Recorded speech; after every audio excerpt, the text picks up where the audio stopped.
এই আগুনটা যে এলাকাতে লাগছে এই এলাকাতে এয়ারপোর্টকে প্রোটেক্ট করবার জন্য স্পেশালিস্ট ফায়ারের ইউনিট আছে। এই ইউনিটটা কোনো কাজ করে নাই। এটা সিভিল এভিয়েশনের ইউনিট, একটা স্পেশালিস্ট ইউনিট আছে ওখানে। এর বাইরে হইলো বাইর থেকে আলো ইউনিট গেছে 36টা ইউনিট গেছে। তাদেরকে ওখানে আগুন নেভানোর জন্য অনুমতি দেওয়া হচ্ছিল না। ওয়েট করেন বলছি এবং যে এক্সিটে যেই রোপে গিয়ে তাকে ফায়ার এক্সটিংগুইশ করতে হবে সেখানে তাকে ঢুকতে দেওয়া হচ্ছে না। সেটা বলা হচ্ছে এটা সমস্যা আছে, ওইটা সমস্যা আছে, এগুলো বলা হচ্ছে।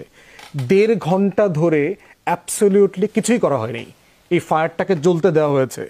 এবং এলাকার যারা ওখানকার স্টাফরা বলছেন 1.5 ঘন্টা আগুনটা খুব বেশি দূর যায় নাই, একই স্পটে ছিল।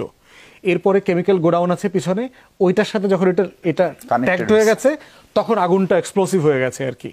তাহলে 1.5 ঘন্টা তো আগুন জ্বলবে কেন, এটা আপনি কারে বুঝাইবেন?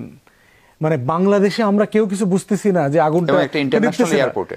এবং এই যে টোটাল আমার international import export business trade, আমি গার্মেন্টসের মালিকরা বলছে যে ভাই আমার স্যাম্পল পাঠাচ্ছিলাম দিল্লিতে অফিস অধিকাংশ কোম্পানির, ভারত যেহেতু আপনার কোর্টে ঝামেলা করে যন্ত্রপাতি ছিল।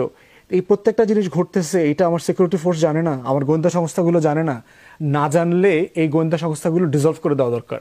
আমার এই ডিজিএফআই এনএসআই ট্যাক্স পেয়ারদের টাকায় পোষার দরকার নাই। এই টাকা কৃষককে টাকা দিব সার কেনার জন্য, ও সাইল উৎপাদন করব, আগুন লাগবে পূর্বে আমরা বানামো আবার খামো, কিন্তু এই দরকার নাই।